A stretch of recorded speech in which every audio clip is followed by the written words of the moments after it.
Yo voy a presentar ahora al doctor Abraham Arcabi, que es profesor de Educación Matemática en el Departamento de Enseñanza de la Ciencia, en el Instituto Weizmann de la Ciencia, Rehovot, Israel, donde es profesor titular de la cátedra Lester B. Pearson. Ha trabajado en la integración de la historia de la matemática para la formación de profesores en servicio, desarrollo curricular para la educación secundaria, enseñanza y aprendizaje del álgebra y el uso de grabaciones de video de lecciones auténticas para la formación de profesores en servicio. Se ha desempeñado como secretario general del ICNI desde 2013. Bueno, ya lo conocemos todos, al doctor Arcabi, nos ha visitado, esta es la tercera vez que nos visita en nuestros congresos y nos ha dejado siempre distintas actividades y conferencias que nos dejan pensando mucho.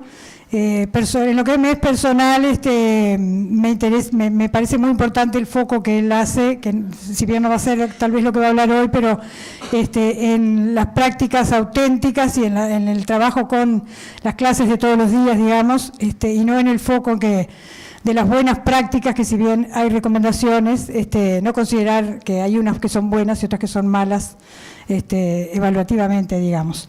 Y bueno, no les voy a robar más tiempo, así que vamos a escuchar la conferencia que se titula Lo que entra por los ojos.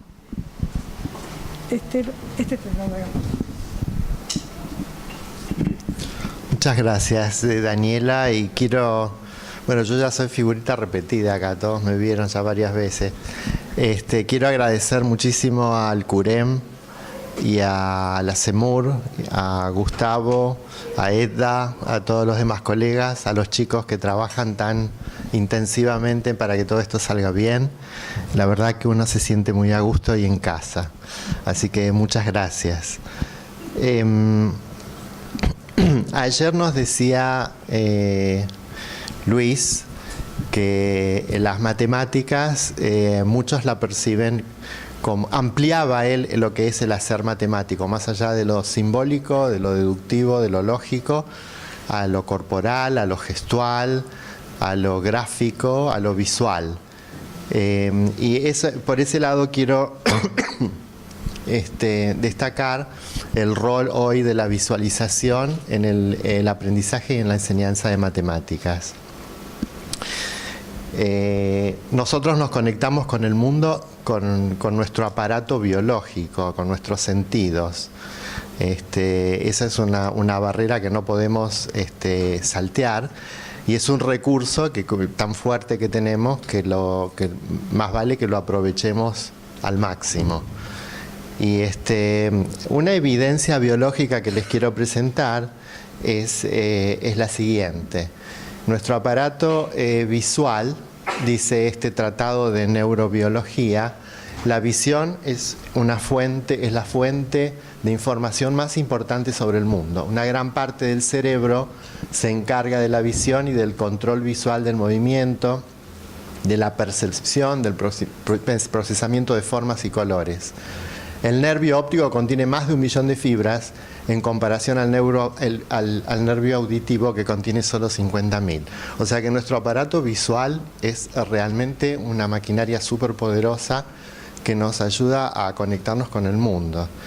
Y será por eso que tuvo desde los principios de la historia una importancia crucial en la forma en que la gente se comunicaba. Los seres humanos usaron figuras para documentar, transmitir información, hacer arte desde tiempos inmemoriales. Y hoy en día el potencial de la cultura, no les tengo que decir que la cultura que nos rodea es eminentemente visual, desplaza un poco a la cultura verbal y tiene implicaciones tan profundas como lo fue en su momento el pasaje de la cultura oral a la cultura impresa. Esto lo vivimos todos nosotros en nuestras escuelas, en nuestra vida cotidiana. Nos comunicamos con iconos, emoticones, no sé cómo se llaman. Sí, emoticones. El rol de la visión y de la visualización es sumamente importante. O sea que tanto biológica como culturalmente nos impulsamos a ambicionamos a ver, a observar, incluso a aquello que no está al alcance de nuestra visión, o por distancia o por tamaño. Y tratamos de salvar esos obstáculos porque queremos ver aún lo que nuestro ojo no puede captar. Por ejemplo, tenemos una visión, creamos aparatos o construimos aparatos que mandamos a otros planetas como a Marte, porque tenemos una curiosidad por ver cómo se ve lo que no podemos ver a ojo natural, o creamos aparatos para magnificar fenómenos que tampoco nuestro ojo puede verlos. Esto es un glóbulo blanco tratando de fagocitar una bacteria, ampliado 4000 veces. Y fíjense que lo que quiero empezar a decirles es que ¿qué nos hace el ver cosas que no podíamos ver antes? Por empezar, solo la curiosidad, pero yo voy a tratar de demostrarles o de convencerlos de que va mucho más allá de la curiosidad de ver, sino que es una forma de conocer diferente. Estos son glóbulos rojos. Fíjense qué hermosa figura. Estos tres personajes, que para muchos son desconocidos, son los 3 premios Nobel de Química del año 2008. ¿Y por qué los traigo a colación? Porque la Academia de Estocolmo fundamentó una de las fundamentaciones para otorgarles el premio Nobel fue la siguiente: cuando los científicos obtienen métodos que los ayudan a ver cosas que eran invisibles, afirma la Academia Sueca en su anuncio, la investigación da un gran paso. Por ejemplo, cuando en el siglo XVII se inventó el microscopio, surgió un nuevo mundo. De repente los científicos pudieron ver bacterias, espermatozoides, células sanguíneas, cosas que ni siquiera sospechaban que existían. El Nobel de Química de este año, o sea, del 2008, premia un efecto similar. Y acá está el detalle del diario. Lo salteo porque los detalles no son tan importantes, pero es como que también recalca el rol que la visualización tuvo en ese avance científico. Este es sobre un artículo del New England Journal of Medicine, que es uno de los periódicos más famosos de medicina hoy en día, y habla ahí también de visualizar el aire que expelemos. El fluido del aire. O sea que la cuestión de visualizar va más allá de la curiosidad de ver cómo se ven las cosas, sino que pueden producir hasta avances científicos muy considerables. Y en matemáticas, que parece que salvo geometría, la visión, ¿qué papel juega? Y si juega alguno, muchas veces se desvaloriza, porque cuántos de nosotros habremos escuchado, pero no te fíes por lo que ves, porque te puedes equivocar, porque te lleva por mal camino. No te fíes de tu intuición visual, porque, bueno, yo voy a tratar de, con un popurrí de ejemplos, mostrar que el campo de la visualización en matemáticas está bastante inexplotado y cuál puede ser su potencial. O sea que el grueso de lo que voy a contar ahora son ejemplos. Voy a mostrar ejemplos y de cada ejemplo trataré de destilar una pequeña moraleja pedagógica, cognitiva, que implica, y después al final haré unos comentarios para levantar todos juntos. Lo primero, matemáticas tenemos ese hábito que empezamos con definiciones. Así que bueno, para que no me digan, ¿pero a qué te referís cuando decís visualización? Bueno, está bien. Vamos a tratar de definir visualización. Hay varias definiciones de visualización y lo que yo hice es meterlas a todas en la licuadora y dar una definición. Ahora, la paradoja es que es como si yo tuviera un cartel que diga verde y está escrito en azul.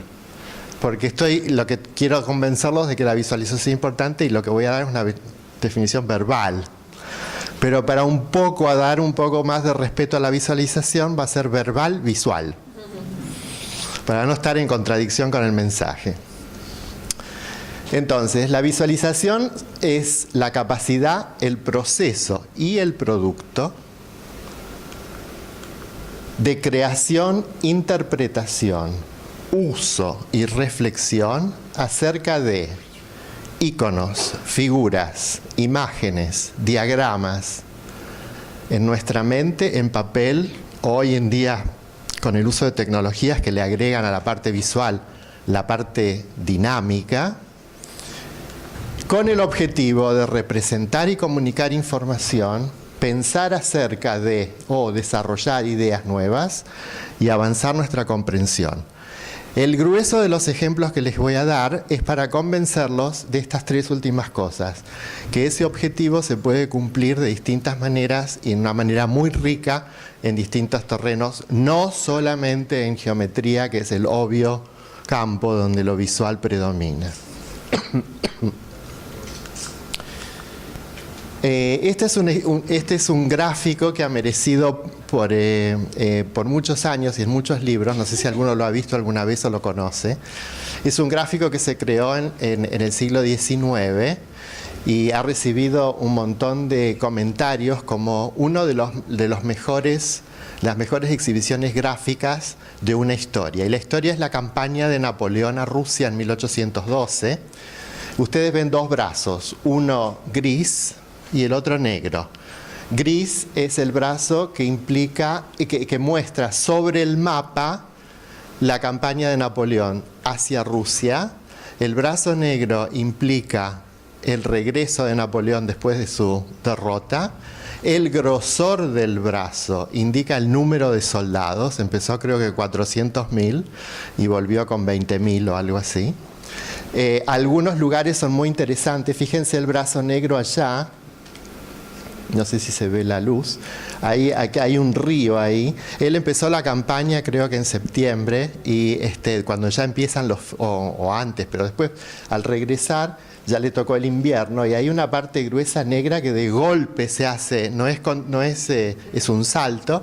Ahí murieron un montón de soldados congelados cuando cruzaron el río. O sea que fíjense que, y abajo están las temperaturas, las fechas y las temperaturas que les tocó vivir a esta gente. Fíjense la cantidad de palabras que yo empleé para describir una historia que está en forma gráfica y que una vez que uno la entiende, la cantidad de información que yo puedo pescar con un solo golpe de ojo, ¿verdad? Y la cantidad de variables que este gráfico, que es bidimensional solamente, tiene 2 dimensiones, pero la cantidad de variables que captura son enormes. Temperatura, lugar geográfico, cantidad de gente, trayectoria de ida, trayectoria de vuelta. Es una manera, a mí este gráfico me parece una manera maravillosa para ilustrar cómo la información gráfica puede transmitir tanto más a lo mejor que la verbal. Y fíjense que hay otra característica muy distinta, que la información verbal es secuencial, es lineal, tiene un antes y un después. Cuando yo me comunico con una imagen gráfica, el antes y el después se mezclan, o es personal o es subjetivo, depende de qué es lo que miro, y puedo estar jugando todo el tiempo con lo que estoy viendo. Entonces, digamos que una primer función de la visualización es transmitir información, datos, arreglar datos. Cuando nosotros escribimos un trabajo de investigación tenemos la búsqueda esa de cómo representar los datos de alguna manera, y la parte gráfica parece ser muy, de acuerdo a esto, muy potente. Esta es otra forma de desplegar información. Fíjense, hay 4 grupos de datos. Mirándolos nos perdemos bastante, no podemos entender demasiado, no sabemos lo que dice. Bueno, les voy a contar un secreto. Estos grupos de datos fue fabricado artificialmente, no tiene nada real. Pero el punto es por qué fue fabricado y para qué fue fabricado. Fíjense, si los datos estadísticos, todos los 4 grupos de datos tienen exactamente los mismos parámetros estadísticos que están detallados ahí. O sea que desde ese punto de vista son iguales. Pero es cuando vamos a la representación gráfica de los 4 grupos que nos da un golpe de ojo que nada de lo anterior lo decía. Es decir, ¿son iguales estos grupos de datos? Está bien que fue prefabricado, ¿no es cierto? Pero tiene un propósito didáctico muy interesante, como de golpe, con un golpe de vista, nosotros captamos cosas que en otras representaciones es mucho más difícil de hacerlo. Ayer escuché una conferencia sobre la comparación entre el uso de representaciones por Duval y por Caput, y por ahora yo lo que estoy haciendo es mostrando, y en esa presentación se decía que cada representación con justa razón tiene sus ventajas y sus desventajas. Yo por ahora estoy el partido de la visualización, así que le estoy haciendo más propaganda a la visualización, pero vamos a llegar a la parte crítica también más adelante.